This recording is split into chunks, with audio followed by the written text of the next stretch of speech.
In January 2015, Target announced it would close all 133 of its Canadian stores, wiping out an entire national expansion in less than 2 years. The company wrote down $5.4 billion and posted a total net loss of roughly $2 billion on the venture, one of the largest corporate retreats in Canadian retail history. This wasn't a company that lacked money, brand recognition, or retail expertise. Target had thrived in the United States for decades. Here's exactly how it collapsed so completely, so fast, north of the border. Impossibly high expectations going in. Target's brand already had a devoted following in Canada before it ever opened a single store there. With roughly 3/4 of Canadians living within about 100 miles of the US border, cross-border shopping trips to American Target locations were already common, and Canadian shoppers had developed clear, specific expectations: low prices, a clean, modern shopping environment, and the same broad product selection they'd experienced south of the border. That familiarity became a liability the moment Target actually opened in Canada, because it meant Canadian customers weren't discovering something new. They were immediately comparing it against a version of Target they already loved, and noticing every difference. The supply chain that never worked.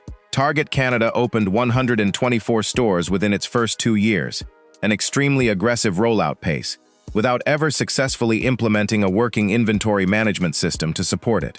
The company built its Canadian operations on a new SAP software system, launched in a rushed, improperly configured state, with inaccurate product data covering basic details like item weight and dimensions baked in from the very beginning. The result was a genuinely bizarre failure mode.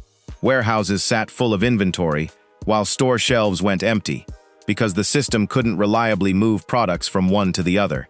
Making matters worse, junior analysts under pressure to hit inventory targets reportedly discovered a loophole, manually switching off auto-replenishment settings so out-of-stock items wouldn't show up as flagged problems in the system, making their performance numbers look fine on paper while shelves in actual stores stayed empty. 6 months after launch, a survey of roughly 1,200 Canadian shoppers found that customers who'd already experienced Target in the US were registering alarm bells almost immediately. The brand's core promise of full, well-stocked shelves, communicating value and variety, simply wasn't being delivered. Pricing that broke the brand's core promise. Target's entire discount retail identity in the US was built around low prices.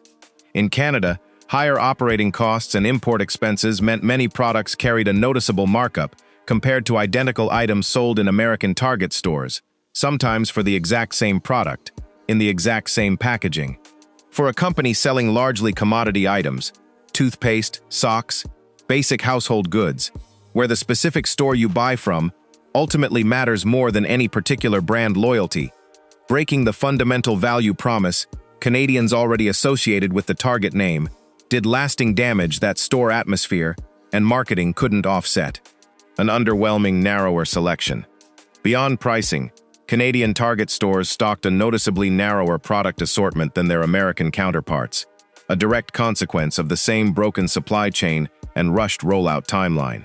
Canadian shoppers, already familiar with the fuller American store experience from cross-border trips, found the domestic version underwhelming by direct comparison, another gap between expectation and reality that compounded the empty shelf problem rather than existing separately from it.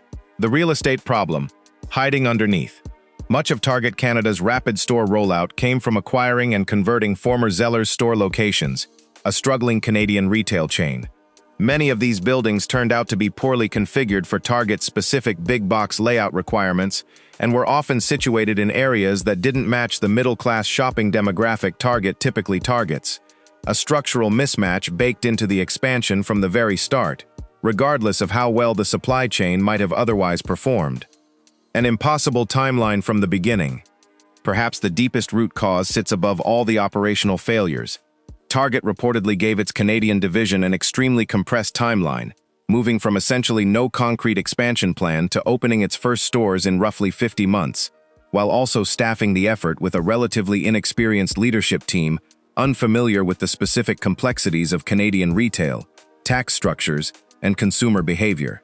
Basic strategic questions: which IT systems to build around, which competitor mistakes to study and avoid, how Canadian shopping habits actually differed from American ones, appear to have gone largely unanswered before the expansion was already underway at full speed. The end. By early 2015, accumulated operating losses at Target Canada had reached roughly $2.1 billion. CEO Brian Cornell concluded the division wouldn't turn profitable until at least 2021, if ever, and would require substantial additional funding just to keep operating in the meantime.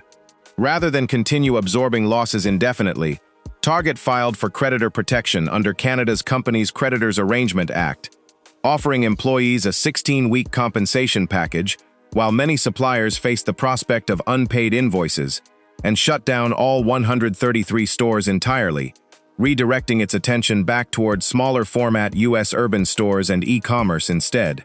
Putting it together, so why did Target, a genuinely successful, well-run American retailer, fail so completely in a market right next door, one Canadians already love the brand in? It wasn't one single mistake.